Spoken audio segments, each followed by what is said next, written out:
Yes, guys, welcome Yes. to my personal channel. Welcome back to another live match preview for you guys. It's Leicester City versus Chelsea. As usual, as you guys already know, the games are coming thick and fast. That is exactly what this season is all about. And it's another team above us in the table that I think now we're getting to the point where this game is more must-win than we expected. Not even just in terms of the table, but in terms of mental confidence going into the second half of the season as well. This is the last game before we go into midway points of the season. And every other team that we face is teams that we faced previously. And we are going to want to go into that with at least one win against a team. But it is not going to come easy. Obviously, I come with the greatest panel I can bring to you guys. First off, Lee Chappy. How are you, man? How's your week been, and what's your early thoughts? The thing is, you just said that we're above you, but no one would know because the media seem to be pretending that we don't exist. The Invisibles! The Invisibles! We're here! We're here! Hello! Anyone? Someone! Loki, you probably prefer to go behind the radar, to be honest. Yeah, probably, to be fair. Yeah. I mean, Rodgers said the same thing in his press conference, so, yeah. Really? Okay, we'll go into the press conference in a little bit. But also, Neil, how's your week been? We did a preview as well on his channel, so check it out. The link's in the pinned tweet in the comment section below. But Neil, how you been, man? I've been all good. Leicester City are flying. The only disadvantage is we can't get down to the ground. And that's the same thing for like the past year or so now. But yeah, I'm happy. We're doing all right. A lot of us predicted we weren't going to do as well as we're doing now. But we're just happy to be here. So kind of the opposite of Chappy at the moment. We're just kind of like, we're here and nobody's taking it seriously, but that's fine. We had that last season. Now we're just going to move on to this game. And I mean, it's going to be a great game, I think. Yeah, Leicester v Chelsea's always been an interesting little fixture for the pair of us. I'm really looking forward to tomorrow, only because I'm also hoping that we see a different Chelsea for this match. But I need to come up with a Chelsea fan as well to help me back myself up through this. I go for my personal favourite, Craigo. What are you saying, man? How's your week been, bro? It's been emotional. It's been emotional. We'll go with that one. Good emotional? We've had ups and downs. Mainly around Chelsea and dissertation and life. And yeah, we'll get there eventually, touch wood. Okay, well, let's just hope for another rise, and let's hope we can start tomorrow with a nice little W against Leicester City. But it is not going to come easy. We're going to delve into it all in this match preview. We should be going for max about an hour. So, guys, get strapped in. Hit the like and subscribe button if you guys haven't done so already. Smash the bell notification button as well. Also, check out the links to these lovely lads as well. Links in the pinned tweet in the comment section below. And if you click their names on the titles, it will send you straight to their channel as well. So, guys, check it all out. But let's go straight into the Leicester City versus Chelsea preview. And you lot, it's another great season for you guys. Well, especially from the first half of the season, at least. You're unbeaten in 2021 so far. You've got 6 wins on the bounce, or you're unbeaten in 6. It's one or the other. 2 points off first place with equal games played. And guys, I want to ask you, based on last season and compare it to last season as well, how well do you guys think you're playing? And do you guys think it's better? Do you guys think you guys are performing to the same level you did at the start of last season? Are you guys seeing a pattern, or do you think it's something different? Lee, I'm going to start with you. It's strange because obviously last season we was smashing it, and then around Boxing Day we got stuffed by Liverpool. Proper Christmas stuff in that was proper stuff the bird stuff, and after that we kind of slumped a little bit, but at the same time we were receiving lots of injuries, and people seem to blindside the injuries part and just think that we bottled it. But we did lose some of our key players throughout till the end of the season, obviously, as well as the COVID coming in and breaking it up and shuffling it up. Some teams did all right with that breakup, some didn't. We didn't. We lost the fucking, the top 4 to United. But this season, it's exciting, man. James Justin stepped up. Timothy Castanier's come in from Belgium. He's stepped up as well. Wow. 2 great, left back, right back that can swap as well. Interchangeable. Just good stuff, man, all around. Fast, fluid, across the floor. That's what I like to see. Leicester are playing with high intensity, pressing high. I'm sure Neil will agree with me. Yeah, Neil. I mean, we are playing some great football at the moment. It seemed compared to last year, we seem to have improved in so many different departments. And again, we've got a young squad. And as you found out with Lampard last year, you've just got to give them time and they will figure it out. And this season, everything seems to have clicked. Again, a lot of what Chappy was saying was 100% correct. We've got players like Pereira going back into the team, and Didi is coming and looked amazing. And this squad and the manager has actually upped his actual tactics as well, which is fantastic to see. Because I remember last year when we played against you in the cup, we just didn't seem up to it at all, and it would be interesting if that would happen again, but we'll have to see about that. Yeah, that cup one, wasn't that when we went defensive in the second half and we lost? Yeah, 1-0 down. The strangest game of football ever that was. That was so weird. Yeah. Yeah, it was, again, poor decision making from Chelsea for long periods. I remember that, but that was more of your back end to the season, and you guys dropped off in form. You guys already say that was because of injuries and everything. But did you expect the same sort of rise from last season that you expected into this season? Because Neil, I remember we spoke about the coming season a couple of times in pre-season lives, because we were talking about Ben Chilwell for the longest, and you weren't expecting a season like this. So what has changed between the last 6 months between then and now for you guys? It's been a weird one, because again I was expecting about mid-table finish this season, and if we could build slowly, get up towards the Europa positions, I'd be happy, because Europa League, as well as trying to smash this season, is hard enough as it is. So what's changed? Brendan Rodgers got his tactic right, and what it is we've not got a starting 11. We've got a really good squad. So before we used to do things like play Jose Perez on the wing, and that didn't work. Players like Barnes have really took it up to the next level. Players like Fofana that have come in and just taken it and ran with it. Castagna is another example. We had pretty much the same squad as last year, but what's happened is that there's a cohesion that's kind of brought everybody together, and we've kind of gone, right, we can do this. We can actually push on to the next level. And we've got different ways of playing. Before we used to play, I think Chappy can agree, it's a 4-1-4-1 formation. Yes. You know who's going to play, all the same. Now it's kind of, you don't quite know what to expect from Leicester. You probably will settle with a 4-2-3-1. We'll probably talk about that a bit later. However, we can change systems. We can change a plan B. We've got other ways of playing around teams. And that's something that we've been crying out since pretty much 2016.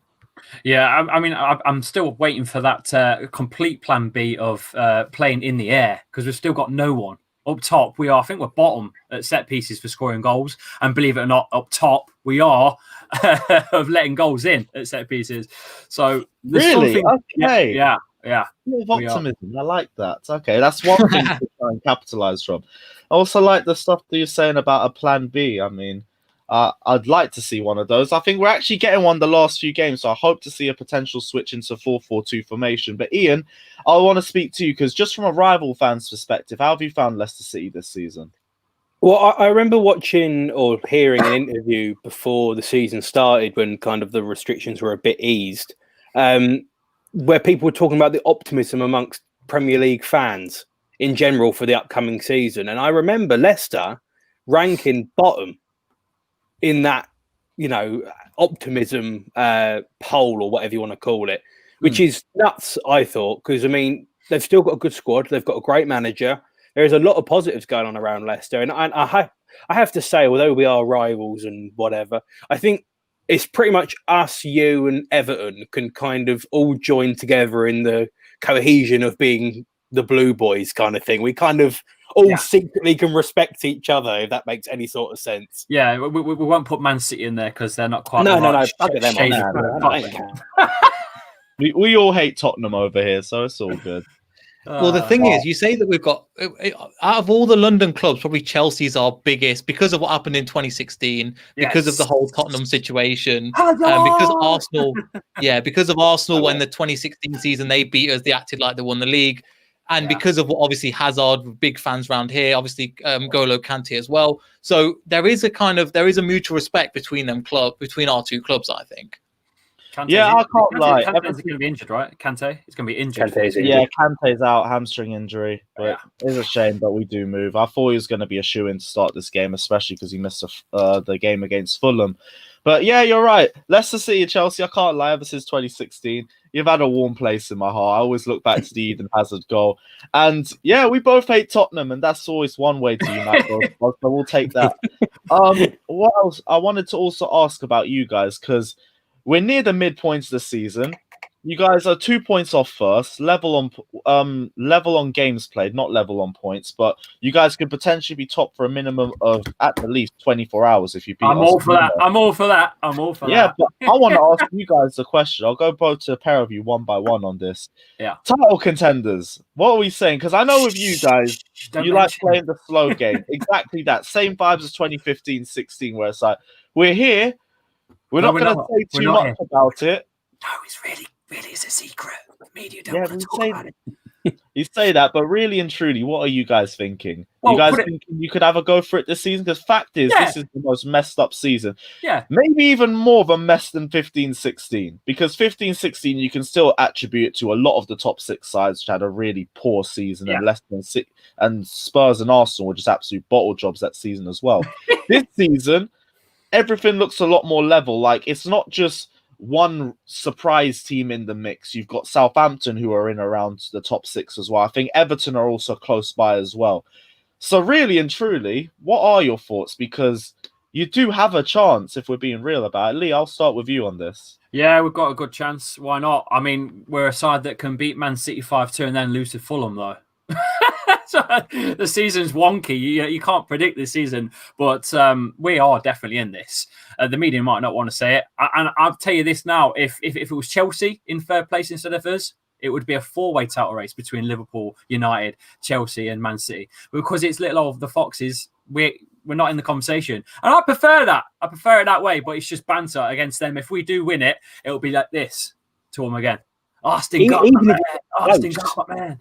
Even if you get close, it is a giant up yours to everyone else, because I often find that Leicester get so unfairly criticised against for absolutely no reason whatsoever. I know.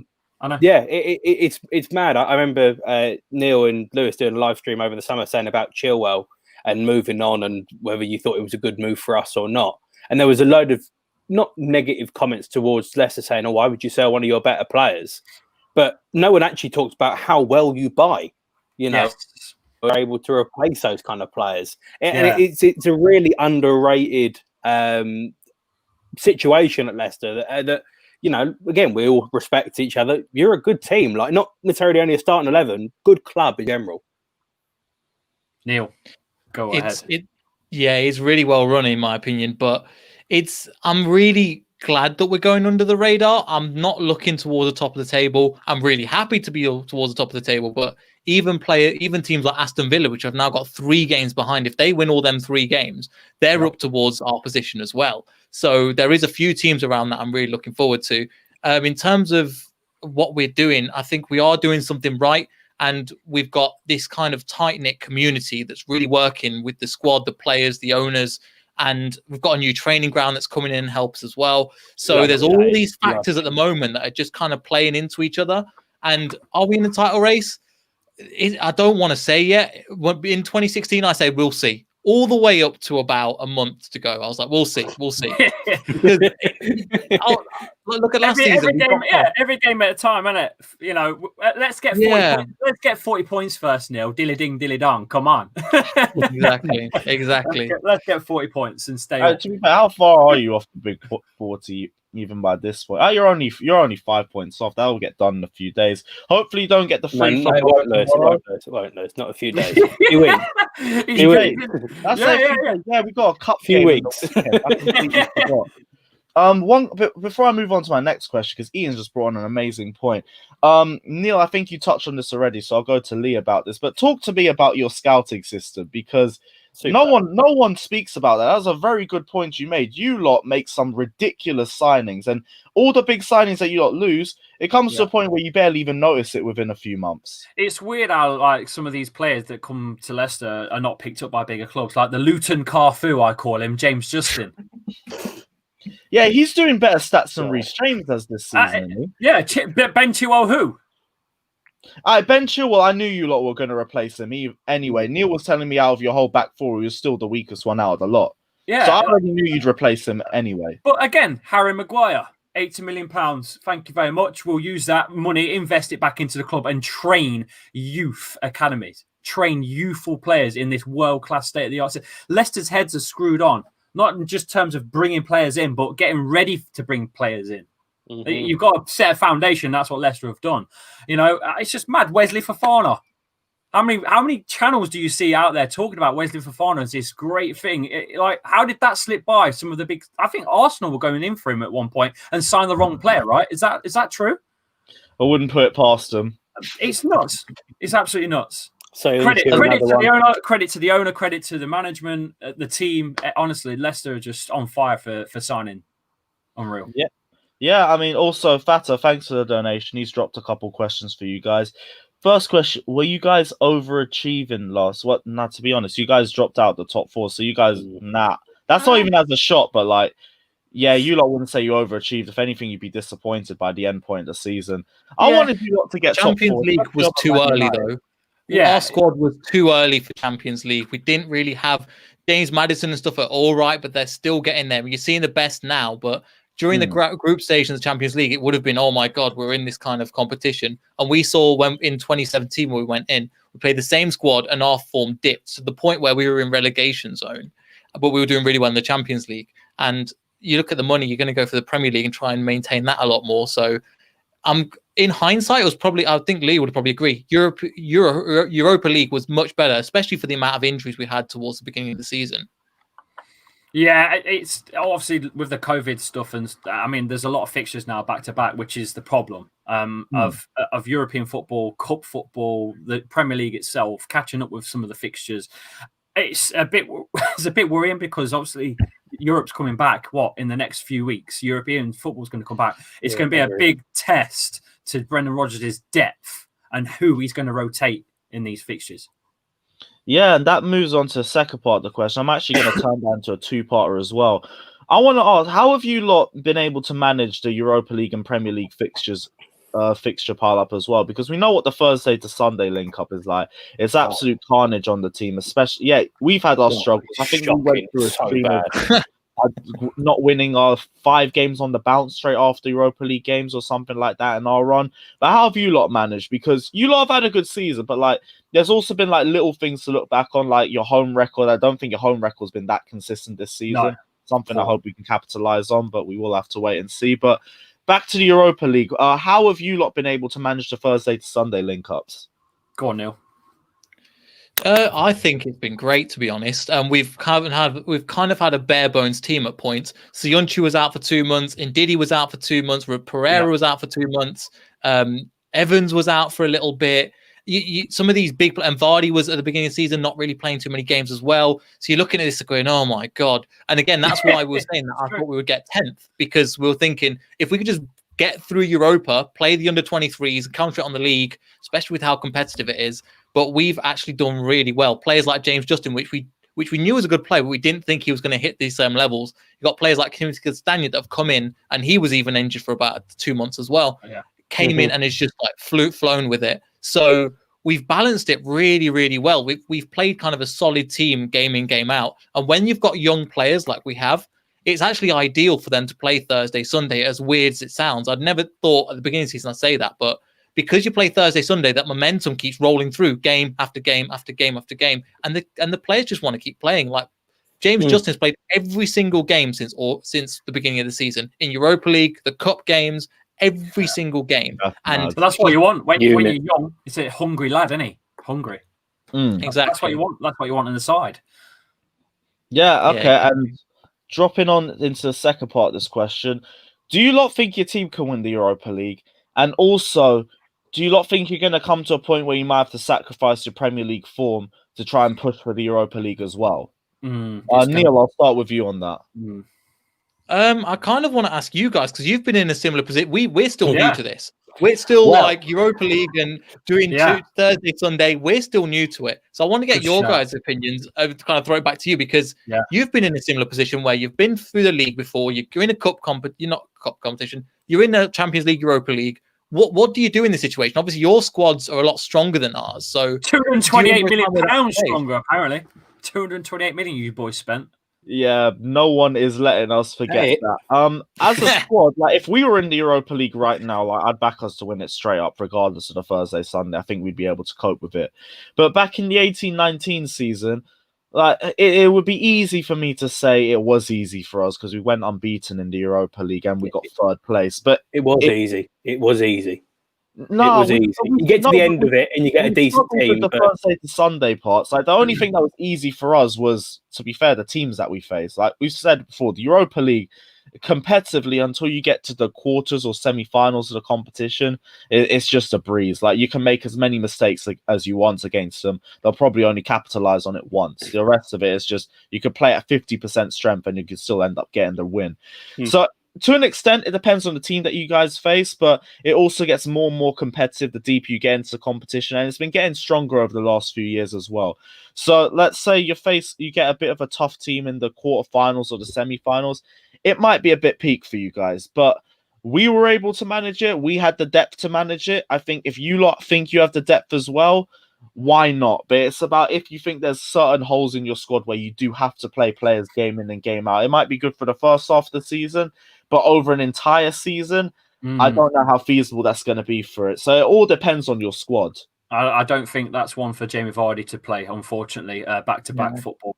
He's getting older. He's 34. He's been carrying some sort of hip problem for a few years now under the radar, which a lot of the media hasn't picked up, to be fair. He's a top striker, so I don't understand why the media picked up. But then again, we are invisible, aren't we, boys? No, I'm not. We are.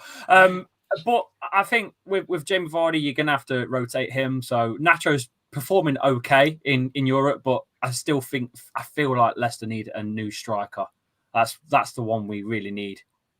That's the position we've got to improve. I mean, well, we're probably going to have Olivier Giroud out of contract within the next 6 months. If that would be something that entertains you lot, we're going to talk about that as well. Why? But why? He's got the same amount of goals as Werner with half the amount of games. Yeah, but he scored 4 in one game against an absolutely shocking Sevilla side. Fair enough. Here's the thing: realistically, though, we couldn't afford him. Wages wise, we wouldn't be able to keep up. To be honest, there's a reason why. Even you look at a team like Bernard, who was going to come to us at one point. He actually came to the ground, was going to look to sign for the club, and goes, "I want X amount of wages." I think it was like 200, 300k a week, and we couldn't offer you that. Went to Everton, got in there. So it's the thing is, we've got it. Our system works, but you have to find the right player for that fit. So the reason why we haven't brought in a replacement for Vardy is that they're not quite right. So when we brought in Castagna, we knew it would hit the ground running. For Fafana, another one, he fit the profile that we needed, and he worked, and he hit the ground running again. So we're just looking for that opportunity. We're going to have to look more now because Vardy is picking up his injuries, even though he's going to be fit for the Chelsea game.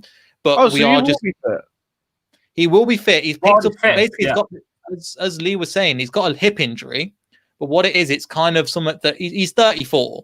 Like he's got these little injuries that are just going to get over time. They're just going to pick up and niggle, and he'll be fit for the weekend. However, for Tuesday. However, I do think he won't be playing at his 100%, or he'll come off at about 60, 65 minutes. Yeah, Jamie Vardy's changed his game. If you watch him properly, you'll see he's not pressing as hard as he used to. Brendan Rodgers has told him not to go in for challenges that you don't need to, and only run onto the balls that you think you will definitely, make something out of. So I think that's obviously managing a problem, which it's still working for him. But how many more years have we got of Jamie Vardy at the top level? That's the only question. I mean, to be honest, when it comes to Jamie Vardy, like I rate the fact that he's even at this age still piping in goals as regularly as he has done. His longevity has been an absolute madness this season. Guys, I do want to smash the like button. He's the Benjamin Button. He's the Benjamin Button of the footballing world, isn't he? He's the Benjamin Button. Yeah, I mean, Benjamin didn't have a hip injury, but we'll take it.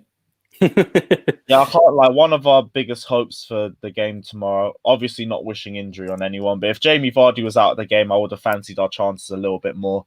But now, definitely, I would say that. Sorry, Lewis, but I would say that. But however, if you look at the goals that have been scored now, Vardy, there's all these players around him, like Maddison, Barnes has stepped up. Perez is coming in with a few assists. Tielemans has stepped up his game massively, and the goals are coming from these other players. I mean, a couple of games ago, I think James Justin got a goal as well, and he's been on the assists as well. So it used to be Jamie Vardy, a one-man team, but it's more to say because Vardy it used to be a lot more. Now there's the emphasis on Vardy's bringing other people into games, and we are playing better football because of it.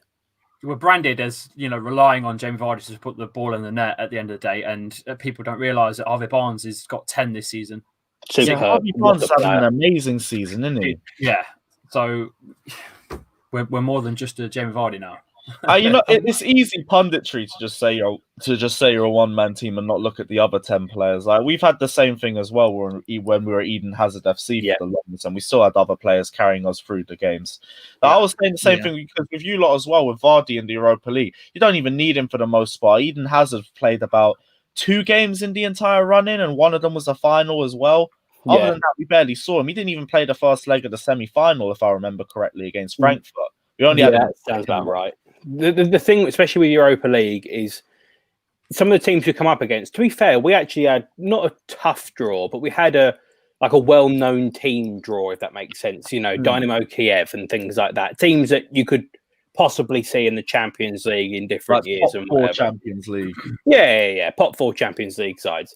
So they're teams that you should be beating, and obviously we did, which is great. But in terms of the likes of Vardy, you could very easily play him for 50 minutes, 60 minutes of the game, go a goal up, 2 goals up, whatever it is, especially away from home, and just take him off.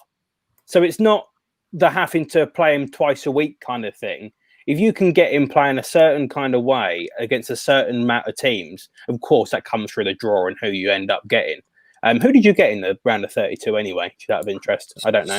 Slavia Praga. Oh, geez, we got Slavia Prague, didn't we? Yeah, we like. They're all right. They'll give you a good game. To be fair, they did so Suchek, didn't they? So maybe they're not quite as good anymore. But I don't know.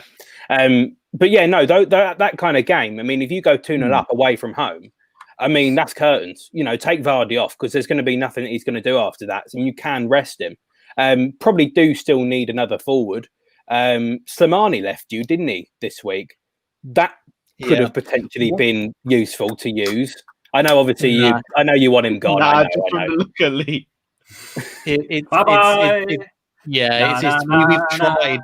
We've tried so hard, and Leicester do give opportunity to players, but we know when it's not working. Damari Gray is another one where he's had so many players overtake him in terms of Barnes. Even Chilwell came into the squad, overtook him, and it's not worked out. And this is the other side of Leicester's recruitment, where we see the amazing sides of it, but there's other players like at the moment, Lee knows Benkovic, again, it's not quite worked for him.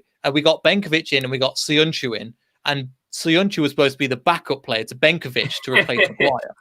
And it didn't work out. However, majority of them work. However, there are a few that still, like any team, you know what it's like. Sign transfer, go, maybe this guy's quality, and it just didn't work. So it's been more than a few. There's been a lot. Hernandez. Majority of them have worked since 2017. Yeah. But the thing is those players that you are saying, most of them aren't big transfer fees. Samani's probably the difference to that. I think do you pay 30-odd million for him, something along those lines? Maybe a little bit less. Yeah, something like that. Well, win the season, won it.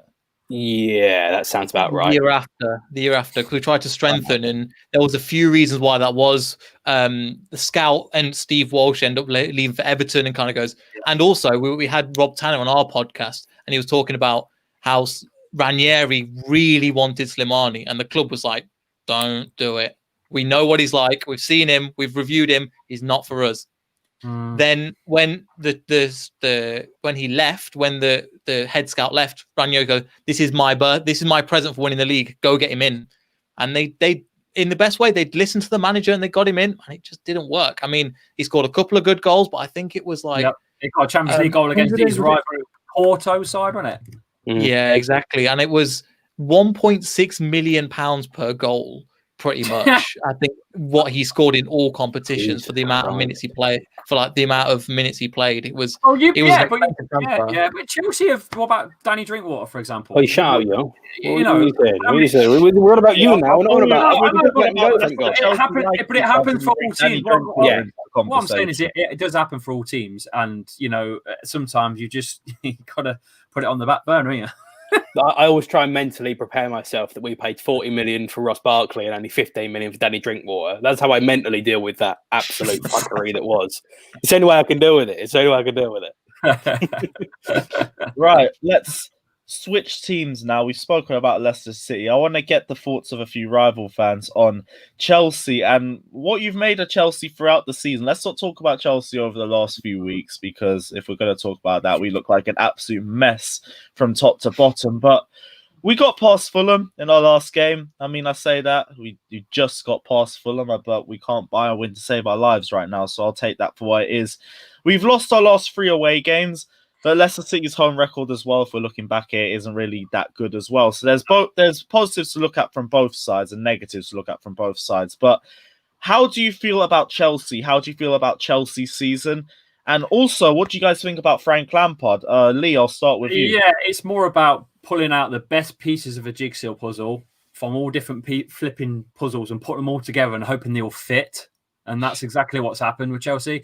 I think just time. You need time. And I don't know how long the fans can give Frank Lampard time before they really, there's a full-on Frank out brigade, because it's going to happen. Like you'll see it. And just give him time, man. It's at the end of the day, you won the Premier League once, and then you went, what was it? You finished about 14th, didn't you, the following season? 10th. Not that bad. Whatever. The point is, you can't continuously dominate all the time, especially if you're bringing in lots of different players from all different kind of backgrounds and stuff. That's how it is this season for you boys. I think you just got to learn your style of play before you expect anything. I think you need to get the team right first. And the results are saying exactly that. You're learning the results. Give it away. But you beat Fulham. You beat Fulham. Fulham are beat us. So I'm just going to say that. It's wonky. Yeah. I said that. Yeah, I mean, I'm happily Lampard middle. Ian, I already know you're already fully in the Lampard out, not out, Lampard in. Good, sorry. Good. Lampard in. Good. Oh, he was about to leave the stream straight. But yeah, he's Lampard. He's full Lampard in. I can't lie. I'm sitting on the fence. I don't want to say Lampard out because I don't want to be a flip-flop, but I personally can see why fans would be Lampard out at this point. But same way, I do also think it's a question of time. And we were talking about Frank Lampard. He's building a project. He does need to hit his targets. And statistically, right now, he doesn't look on target to hit those targets, which is why I understand there being questions about him. But same way, he does also need the time to answer those questions. It is a massively messed up season, and form can change literally based off a few wins. A few wins takes us back into a top 4 race, potentially back even into a title race, depending on how the other teams above us mess up. Yeah. And there is opportunities for that, because we shouldn't be anywhere near a top 4 race in any other season based off our recent form. But somehow we're still 4 points off 4th place. That means 2 wins potentially takes us back to 4th place.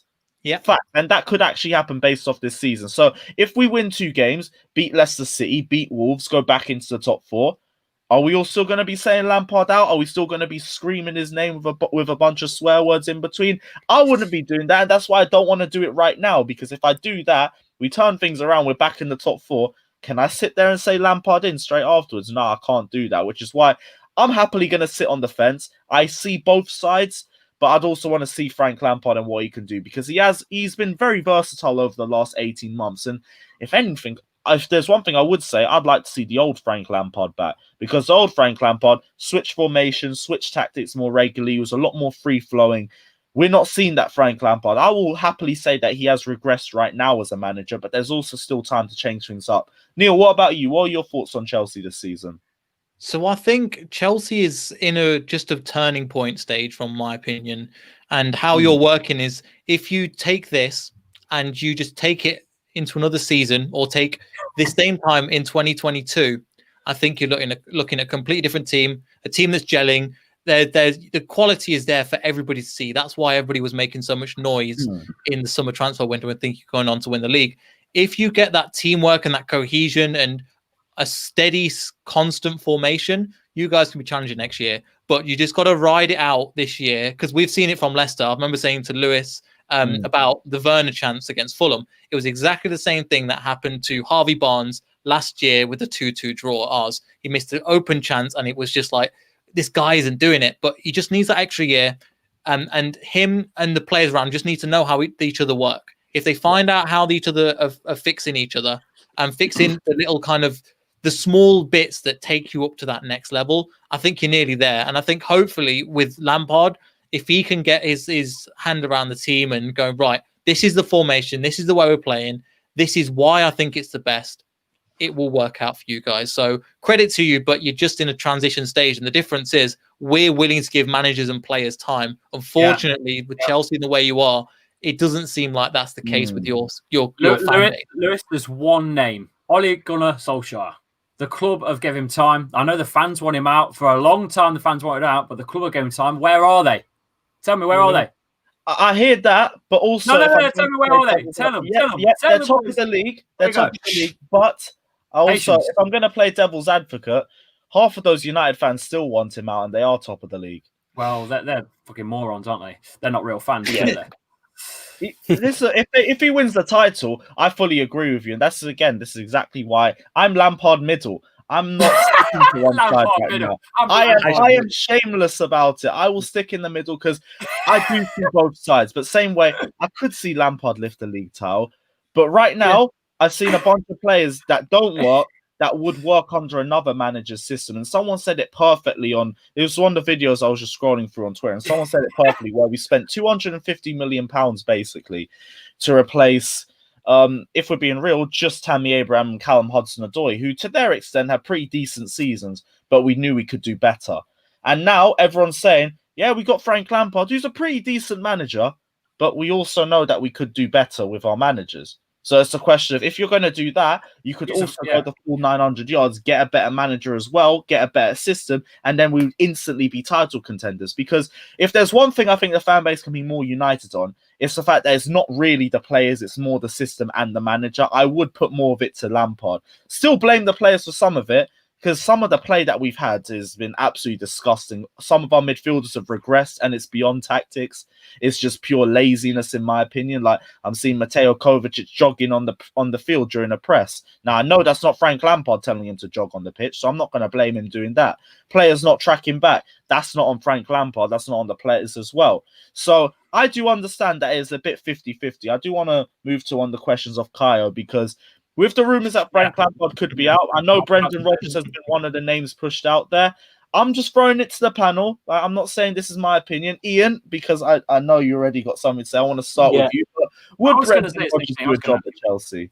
This isn't happening. Can we all just stop? It's not. Why would he? It's been very public information for quite a long time that one of the reasons that Rodgers left Chelsea is because he said negative things about Abramovich.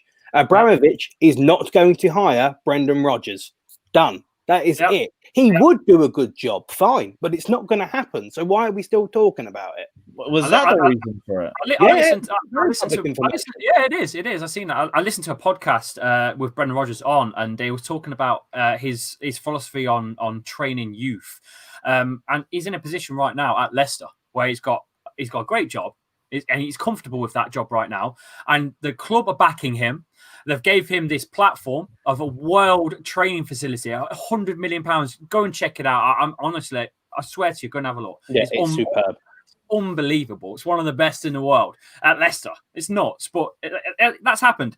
He will be more than happy to stay here and train the youth in this club. There's no reason for him to go. He's in the top 4 right now. Why not? We've got European football. Why would you go? It was the same conversation that happened when Unai Emery was fired this time last year, where the media was going on about, well, will Rodgers do a good job at Arsenal?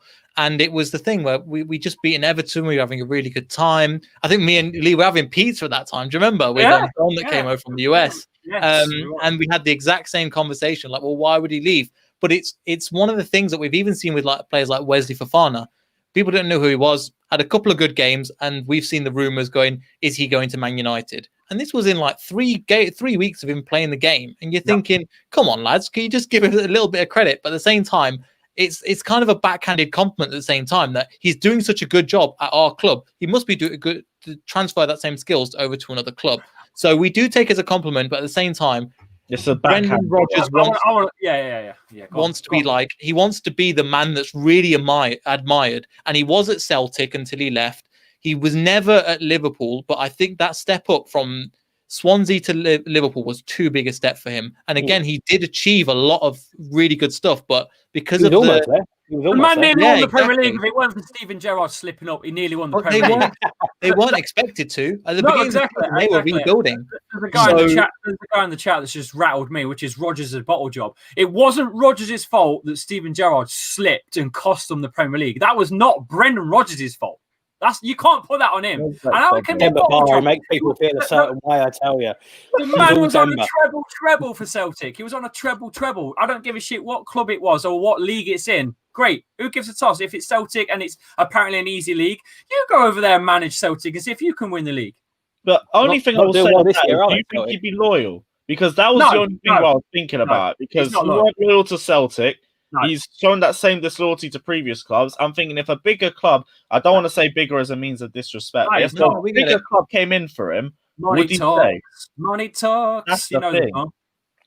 But like we've already said that Chelsea definitely isn't going to happen because of the comments of Roman Abramovich. So that's calm. That's calm. Final thing before we go into the combined 11. This is just a little thing for us with Chelsea because I woke up to these rumors and they're ridiculous. Erling Haaland to Chelsea in the summer. We're seriously taking the piss at this point, aren't we? We've already spent 250 million plus.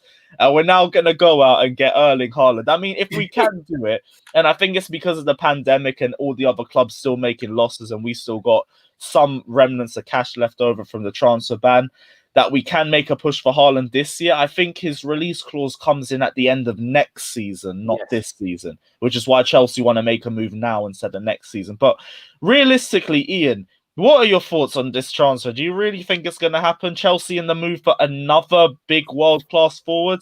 And if that's the case, are we just saying that Timo Werner hasn't worked out 1 year into the job or what? Now, I am going to relate this over to American football with my team, the Miami Dolphins, which is this guy's here, right? We have just got this new franchise player called Tua Tagovailoa, right? He's the next big... Yeah, I know. You want to try and see his first name. It's not even Tua. It's a whole long madness. He's from Hawaii. You can have a good guess. We have got this really nice player. We've got this really, really group talented player, and we can go the whole way. But we're missing certain bits around him. This season, next season, we are very much looking to add bits around him. Now, if he is the right guy for the job, and we've added all these bits, then we go forward and we hopefully win the Super Bowl multiple times and we'll, cheer and get pissed and whatever. Sunday. Exactly. Yeah. If he doesn't work out, we still have all these different weapons around. We've still got all these different things. Now, if you can go and get someone like Haaland, plus we've got Werner, plus we've got Ziyech, plus we've got Havertz, we've got so many different things. Yes. We've got all these different options and different weapons to be able to be used.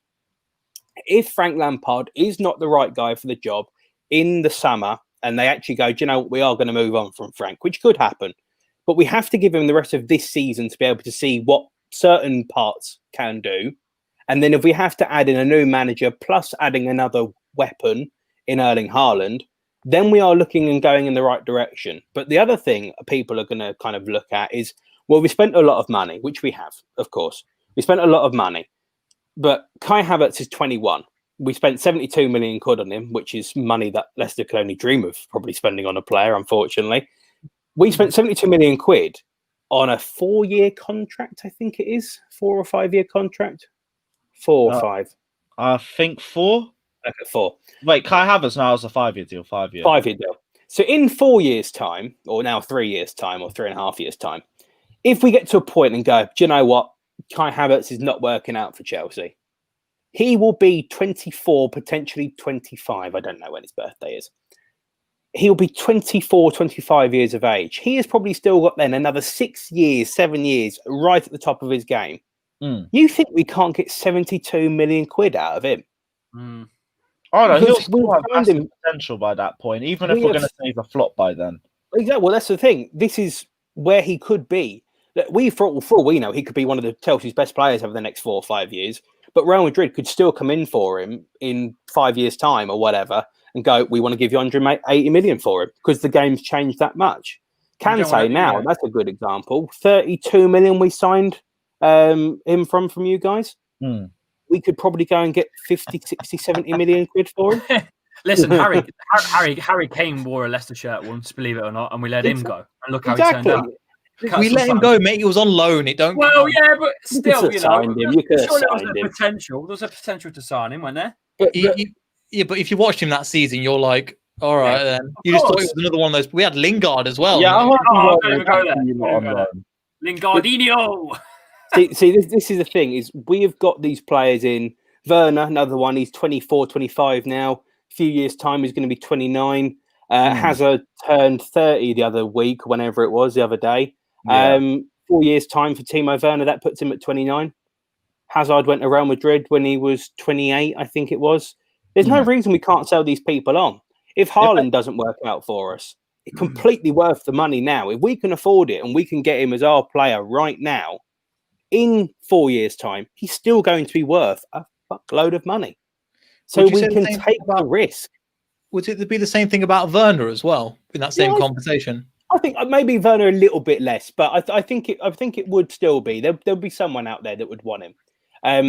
But of course, with Neymar, classic example, that Neymar transfer threw everything completely out the window. It was this nuts fee, and then the world record that would have been 118 didn't even come anywhere close.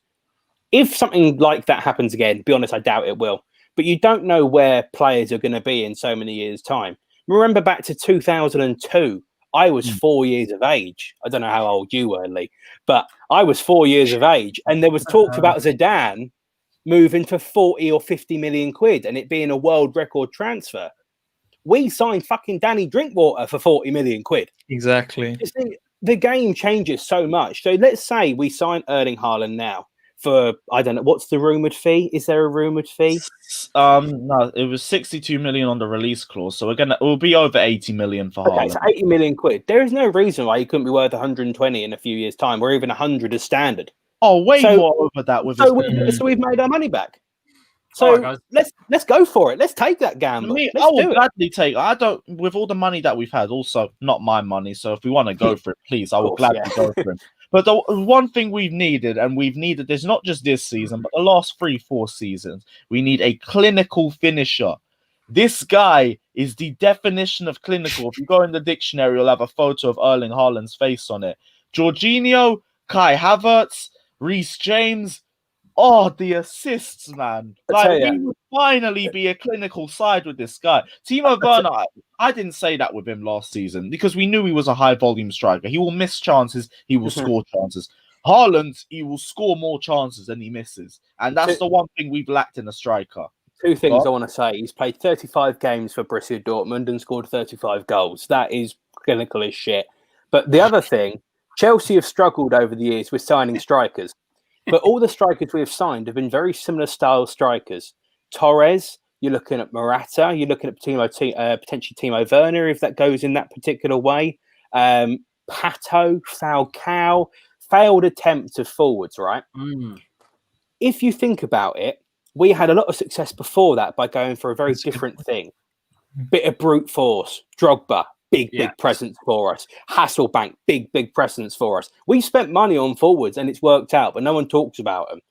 I think what Chelsea need to do is just think, rather than going against this like passy crap, Diego Costa, animal. Drogba, animal. You look at Jimmy Floyd Hasselbank, animal. Erling Haaland, animal. Exactly the same thing. Bit of fucking brute force. And I tell you, if we could get him, that is exactly what Chelsea need. Whether you want to play him and Werner together, or play different systems, I don't know. But again, it's worth the gamble now because you know in 4 years' time, he's still going to be worth that money. Can I throw a question at you boys? Yes. What Leicester player would you like in your side? Indeed. If you had to pick one. That's what I'd go for. Indeed. Yeah. Yep, there we go. Indeed. I like Yeah. Madison as well, but Indeed. Hang on, is there room for Ndidi and Kante in the same side? No. I like N'Golo Kante, and I've backed N'Golo Kante for the longest, but I do think this season might be it. This season might be the one. It is what it is. Like, he's been an amazing servant. And even for the few years at Chelsea, I'll call him a legend because the level of consistency that he had over the few years, he deserves it. But I do think if we're going to be ruthless Chelsea, this one is the season. Like, even as a box-to-box centre mid, I do think he is becoming a bit more limited in terms of what we need. As a lone DM, I've said excellent against a team that doesn't press. I'll happily back him as a lone DM. But if we're talking about full-time, every single team, every single opposition, nah. There's going to be games where he's going to be absolutely exposed. And he's been exposed numerous times this season as well. So Kante, I love him, but this season will probably be it for him. I'd take Ndidi in a heartbeat. We did the same thing with Makalele as well when he was in his prime. Sent him off to Real Madrid. I think it was Real Madrid. And we got the money that we should have got for him. And all of a sudden, got to Real Madrid or wherever it was, declined. It's the right thing to do with Kante. So I'd instantly have Ndidi in that team. What a player he is. And a bit of height that we haven't got as well. Yeah, and to be honest, that takes us perfectly into the next part of the show. The combined 11, which I can't start in centre midfield. Yeah, the longer I've done this stream, the more I just sat there and thought, why did I sit here and say combined 11? Because I just realised we're barely getting any players into this. But hey, fuck it, we're here now. Let's start. We'll start off in goal. Kasper Schmeichel versus Edouard Mendy. And I like Mendy. Mendy's been 10 good. clean sheets plus this season, I think. Yeah, man. It was a good signing for you boys. No. Really good signing. I won't say really good, but good. But also same way, like we said with Ben Chilwell, the standard was in hell before he joined. He literally just had to do the basics and we sat there and cheered. And when it came to Mendy, we were literally cheering him catching the ball because we've been that limited in terms of what we needed out of a goalkeeper. Haven't done it for 3 years. I like Mendy. Low-key, there's been a couple mistakes popping into his game over the last few matches. I will put that down to bad form. I'm not going to say he's a terrible goalkeeper as a result of it. Plus, we've had a year of Kepa. I'm not going to sit here and start moaning about Edouard Mendy. But the fact is, we didn't ask for a world-class goalkeeper. We didn't ask for anything excellent. We asked for a solid goalkeeper that could produce solid games. We have that with him. Would I put him up there as one of the best goalkeepers in the league? Not necessarily too sure. I think it's a bit too early to call that. But compared to Kasper Schmeichel, I don't know if I can push an agenda on this one. I can't lie. Craig, have you got anything, or would you say Kasper too? I have a vast feeling I'm going to be overruled, so I will concede. But I do think that Mendy is he's making mistakes. Yeah, fine. But I don't think there's that much of a difference between Mendy and Kasper Schmeichel. Not necessarily saying that Kasper Schmeichel's bag and Mendy's whatever. I both think they're really good goalkeepers. But I will happily concede to Kasper Schmeichel. Yes, I'm glad you said that. Kasper Schmeichel was the first person to run to the Vishay's helicopter that went down. It was the very first. Yeah, I remember that. Yeah, he is Mr. Loyal. He's Mr. Leicester City, Kasper Schmeichel, and I think he played his 400th game as well against Southampton. Yeah, I think that sounds right. So I'm going Kasper. Sorry, I mean I might as well put my graphic up and say the combined 11 is just the Leicester team. To be fair. No. We'll get a couple in. We'll go to that in a minute. Yes, we'll move into a very hotly debated position. Right back. Both our right backs have been balling out this season. Did you say it was Castagna or did you say it was? They're constantly switching. For you guys. That's the problem. They're switching. Well, for that reason, I'll take Reece James then, because you haven't got a proper right back. You've just got two fullbacks that run around all over the place. I mean, Reece James isn't exactly Mr. Ashley Cole, is he? No, he will be. I think he will be. I can't lie. I said Reece James is the best right back in the league for a reason. I think this season he has been the most consistent right back. I do think you guys as well will push James Justin in there. And to be honest, I think his numbers are more or less the same or better compared to Reece James as well. Can we just say that if Ricardo Pereira was fit, this wouldn't even be an argument. This wouldn't be an argument. But we'll let you have it. Thank God. Here's the thing. Would you take Justin at left back? Because I don't mind putting Justin on the left-hand side, Reece James at right back, and we can go from there. Saves a lot of arguing about it, because I can't lie, Reece James is the one I'm going to push for. I think I prefer James Justin to Chilwell at the moment. Sorry. Yeah, that's cool. You could have James Justin on the left-hand side. That's fine by me. I thought that would have been a harder debate for that. No, I think Chilwell would have been a harder debate to practice with James. Centre back. Thiago Silva has to go in. Yeah, at the very least, we've got to have Thiago. I mean, it's a tough one, man. It's a tough one. I still think Zuma's better than him. I think Zuma's better than him. Really? Yeah, I think Zuma has got all the ability, all the technical ability to be better than Thiago Silva, but he has to have that calm presence next to him, which is Thiago Silva. Thiago Silva's older than me, so I'm going to change my mind. Here's the thing. I can't lie. Like Kurt Zuma, on the ball, maybe short passes, okay, maybe. No, long passes, I'd prefer him on. Short passes, he's shaky, worries me all the time. I think Thiago Silva's a much more calming person. As a defender, I think he's way better. The only thing Kurt Zuma has on him is athleticism. He's quicker. He's got a better jump on him. He's got all the best attributes that you want in a defender. But in terms of the mind state and in terms of technical ability, I think Thiago Silva is levels above him. Yeah, it's like Carvalho and Terry. Terry did the legwork for years. Carvalho was the brains, and then all of a sudden it switched around. Oh, but that's why they're also a perfect partnership as well. Like, I've run my agendas on my centre backs, but I know Kurt Zuma starts because he's the one that complements Thiago Silva the best, and that works perfectly as a partnership. But as a player, I think Thiago Silva has to go in there. Fine. So are we doing like an experience? So we do like Evans versus Thiago Silva, and then Zuma versus Soyuncu / Fofana, because that's the only way. Because what you were saying, that's the only way you're going to get that. Because if you put Zuma and Soyuncu together, that's not a good back line, because you need that communication as anchor. well. You need that anchor and that person that's going to go, right, you go here, listen to me. We'll see this game out for a clean sheet. That's right. What Neil was saying, the reason why Fofana and Soyuncu have performed so well was because they've both had Johnny Evans next to him. Yeah. As much as Johnny Evans might get ridiculed for being past it or whatever, it's what he's doing. He's been a solid centre back for you guys. He knows what he's doing.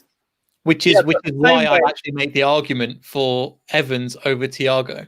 I was gonna say he's been solid, but like Thiago Silva, nah. Sorry. Thiago Silva. Thiago Silva. To be fair, who's got the biggest trophy cabinet though? I don't know. It probably would be Thiago Silva. Thiago Silva, mate. He was at PSG for so many years. Padding in France, remember? Didn't he? What's he won for United though? What's he won, Evans, for United? He's won 5 trophies. Twice. 5 trophies, and then Champions League a couple of times as well. I'm not looking at. Did he? Yeah. He would have won a couple trophies at United before leaving. He was there 2012, 2013 as well. Yeah, I swear he was there 2011 too. Yeah. Then he went to West Brom. He wouldn't have won a Champions League then. No, he wouldn't have won 2. Let me have a look. Right, we've got to have a look at this now. This is. He wouldn't have won a Champions League. Because that would have been 2008 was the last time United won a Champions League. Yeah, you have a look at that. We'll go on to the other centre-back pairing while we're on that. So it was Kurt Zuma versus Fofana or Soyuncu. I don't know which one of those two is better. So no, he's not won the Champions League. He's won the Premier League 3 times, League Cup twice, Community Shield 4 times, and a FIFA Club World Cup in 2008. Yeah, so he left in 2015 to go to West Brom for 3 years. Then he came to us. So again, from 2006, he had 3 loan spells at Antwerp, Sunderland. But again, so he's been there for 9 years. So you can imagine. Well, I'd still go Thiago Silva as a. Yeah, I'm still backing Thiago Silva. I'm not going to make any difference. But we're going Thiago Silva then. Yeah, okay. I'll concede. Kurt Zuma versus Soyuncu or Fofana. I don't know which one of the two is better for you guys. I don't know which one. Obviously, Soyuncu's been injured though, hasn't he, for quite a while? He's so only we'll go for Fofana then. Yeah, Soyuncu's only just coming back into the mix. I think he tore is it an abductor tear or something he was out for? Some kind of groin hit thing. Yeah. So let's go with Fofana, I think, just purely for game time and form. Yeah, I mean, you were saying you prefer Kurt Zuma to Thiago Silva, so I'm not sure what your thoughts are, Ian, but I push for Thiago Silva, so I can happily relent a little bit more on this one. But what are you saying? I think I'm going to try and push an agenda for Kurt Zuma, but I think slowly as we go forward in this team, we might start to realise that Leicester have got a few more players than maybe we would hope they would. So actually, you know, yeah. So can you imagine this about 15, 20 years ago, boys? This conversation. I was talking to Robbie from AFTV, and I don't know who he did the preview with. Was it with you? Yeah. And he just said he could not believe that when you did the combined 11, how many Leicester players got in over Arsenal players. And again, same thing 20 years ago, even 10 years ago, it would not have even been close. And now, been Premier League 2003, went straight back down again. It's mad. It's nuts. It's nuts. I mean, yeah, with that season, I think we got Les Ferdinand on loan at the end of his career, and that was like the highlight for us. Oh, no, that's amazing. Well, that's credit to that. Credit like to it's King a Power. really big thing. Since the King Power branding came in before the 2010. It's been unreal. It's been unreal. To see even say we're in the Premier League still is kind of, we have to kind of pinch ourselves because it's still it's we were 2008, 2000. We were in League One in comparison. It's unreal. Yeah. And the only reason why the King Power came in is because our Milan Mandaric was a tax fraud. He'd done a tax job on Leicester City, so we had to sell it. Yeah. So it's that kind of. But he didn't sell it to just anyone. He sold it to the best owners in world football. Yeah, but they always say that. We say that now, but at the time, you're thinking, here's an Asian owner coming in, put money into the club. You think, here we go again. But it's been anything but that. They've been absolutely amazing. Fair play, Leicester. And it could have gone south after Vishai's passing. They could have just packed the bags and thought, we can't hold on to this. It's too emotionally, too much emotions going on. But they seem to have invested further. Become a real part of the family now. I like that. It's a proper family club, and they look after this city locally as well. 100%. Yeah. Charities, there's local businesses that they get supported by. This foundation. Yeah, so the whole city stopped after Vikai's passing. Oh, literally, mad. Like the walk, there was so many people in it. Like people that didn't know. Like my mum doesn't like football. She doesn't watch football. But she's a school teacher and she knows how much she's done for the community. So she went on the walk, for example. It was amazing. Like the amount of community, the Burnley fans got off and walked with us, because I think me and Lee were both on that walk. You were towards the beginning as well. Yeah. So it was that day was unbelievable as well. It was uncomfortable at that time, man. My son was really poorly as well at the time. He was in hospital. He had nephrotic syndrome. I won't go into it, but it was in the children's ward that actually had the money funded for the ward to be, upgraded and stuff. So it hit me hard when I found out more about it. And then Vishai passed. I was like, it was horrible. It really was. Yeah, it was a terrible time for you guys, but I'm happy you guys have come out of it, and I'm glad that your club has also come out in a good place as well, because like you said, family really could have just gone back and just forgotten about the club, but they built it up in his name as well, so fair play to you guys. Which player are we going to then out of Kurt? I'm still back in Kurt Zouma. No, I'm back. If we have this conversation in a year's time, I'm genuinely saying Fofana, but again, he's joined, he's 19, he's young. He's unbelievable from how he is. However, he's still quite young. So I'll give you the centre back, but however, still salty a little bit about Johnny Evans. All right, cool. We'll leave this one as a middle point, because you don't necessarily have to agree on every single one. Guys, do let us know your thoughts down in the comment section below. We did left back. We put James Justin in there. Let's go into two questions before we go into midfield. Formation, and are we doing ability or form? Oof. Do form. It's real time. Yeah, you have to do form. Yeah. Let's go forms. Damn it. Are we playing a 4-2-3-1, or are we playing? So. Yeah. I think so, because that's probably how we're going to line up. And if you're playing a 4-3-3, that's pretty much similar. Not too dissimilar. Lampard, can you do a 4-2-3-1 as well, please? I'd really appreciate it. Not a double pivot of Jorginho and Kovacic, for God's sake. No, get both of them out of here. I want Gilmore and someone else next to him. Money mates. Yeah. Mates. Yes. Well, we're not even debating who's going in the middle, right? We're obviously going Ndidi in the middle, right? I will have Ndidi. Fine. Okay. Next to Ndidi, if we're doing it based on form, I will have Tielemans. It has to be Tielemans. Belgium international. Can I ask you this question then? Because I am torn at number 10. So the obvious candidate for you is Maddison. The obvious candidate for us is Mount. Mason Mount. Would you be prepared to leave out Maddison to get in Tielemans, or are you dead set on that? Because for me, Mason Mount has got to be in this team. If we're based on form, can Maddison play on the wings? Man telling me no. Actually, Lampard likes to push Mason Mount onto the wing, so I think we can do the same thing. Because I'm only really clutching at straws now. I'm only pushing for one winger in this right now. And are you leaving out Harvey Barnes, then, mate? Are you leaving out Harvey Barnes? I can't. He's carefree for a reason. He's carefree for a reason. You see, he's carefree for a reason. We can play a CDM of Ndidi. That's fine. That's sorted. Now it's the formation going forward, like a 4-1, or like a 3-1, or 4-1 kind of thing, that's where it kind of trails off. Should we do this? Should we very quickly 4-3-3, typical Lampard style? Let's go for it. Should we agree on this? I think we can all probably agree. Vardy starts up front. Yeah. Oh, wow. I didn't think you was going to go for that. Well, I'm just trying to rattle through this. Is Giroud, and Giroud hasn't really played enough for me. Can we say left wing has got to be Harvey Barnes? Mm-hmm. Yeah, I thought you'd make a case for somebody else, but No. Only Hudson-Odoi I'm pushing for, and I could take Hudson-Odoi in either wing. Why are you not going? Why are you not boys back in Pulisic? He ain't been that good the last few games. Yeah, if we're going on form, he's not doing it at the moment. I must be honest. Wow, you Not guys are dropping as well.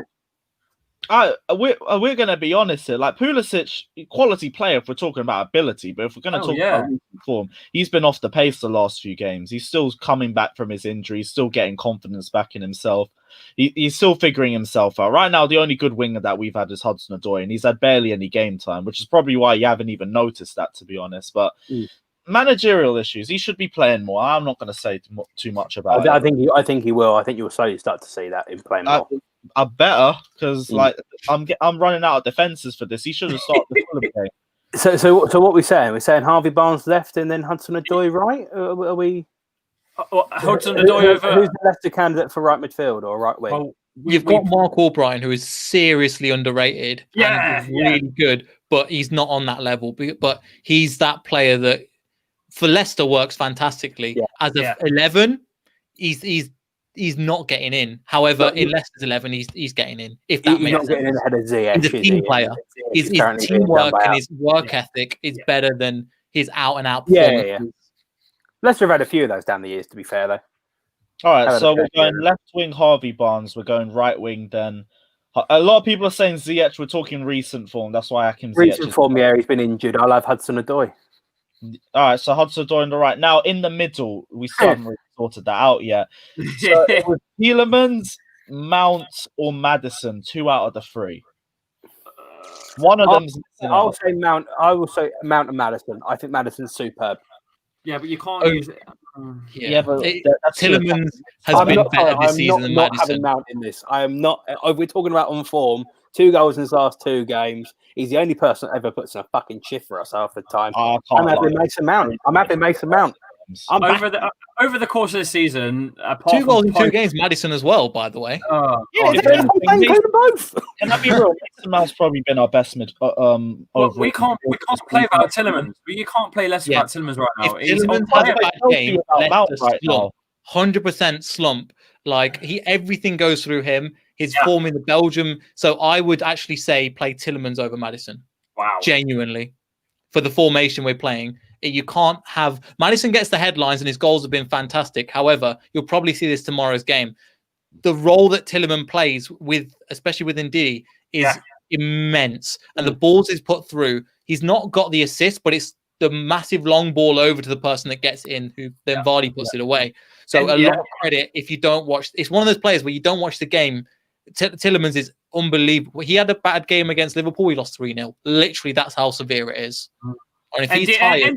He takes the ball, Tielemans plays the fucking ball. It's that simple, boys. You can't play without him. Sorry. Okay, so we're going so Mount, Tielemans, and Ndidi as our midfield 3. Are we going to agree on that? I think so. Okay.